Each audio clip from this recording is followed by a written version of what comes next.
kind of succinctly, polyvagal theory is giving us deeper insight into our autonomic nervous system. Your autonomic nervous system is the part of the nervous system that functions without you having to consciously think about it. It kind of works on Mm. your behalf, constantly in the background to help you navigate sleep-wake cycles, breath rate, heart rate, blood pressure, body temperature, does all of these things for you.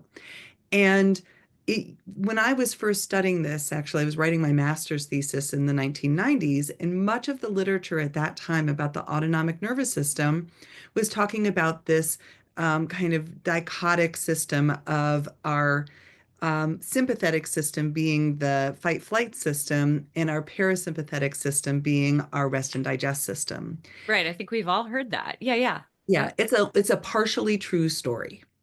It's a partially true story. So when we look more deeply at the parasympathetic nervous system, sometimes that takes us into rest and digest or our relaxation response. Beautiful healing state. However, sometimes, and this can occur in the case of trauma, high danger, life threat, no exit type situations, rather than going into rest and digest, our parasympathetic nervous system has a kind of more primitive, more primal survival expression that takes us into more of a shutdown, a feigned death, an urge to get small, a kind of loss of mental capacities. We go into this very kind of deeply conserving of energy state. Heart rate slows down, respiration rate slows down, and we are conserving what we need to make it through something really dangerous. It can Mm. even, in some case, literally lead to a vasovagal syncope or a faint response. So the vagus nerve sits at the center of this, what we'll call parasympathetic paradox. This idea that our parasympathetic nervous system has these two expressions, resting and collapsing.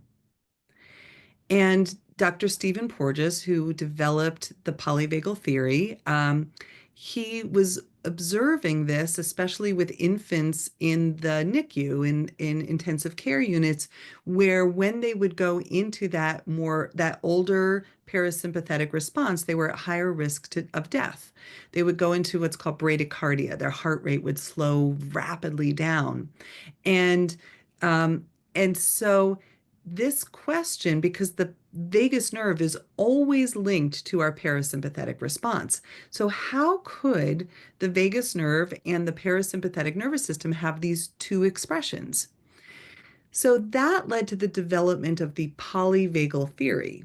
Polyvagal theory means poly, multiple, vagal, vagus nerve circuits. So we have Mm. multiple ways in which the vagus nerve engages to help protect us in the world. And the one of those circuits is what he terms the social engagement system.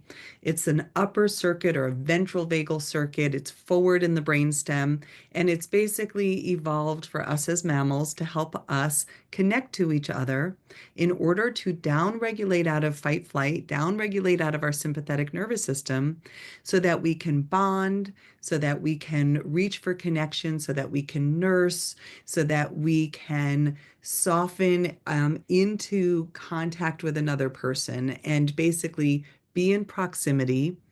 In order to do that, I can't be in fight flight.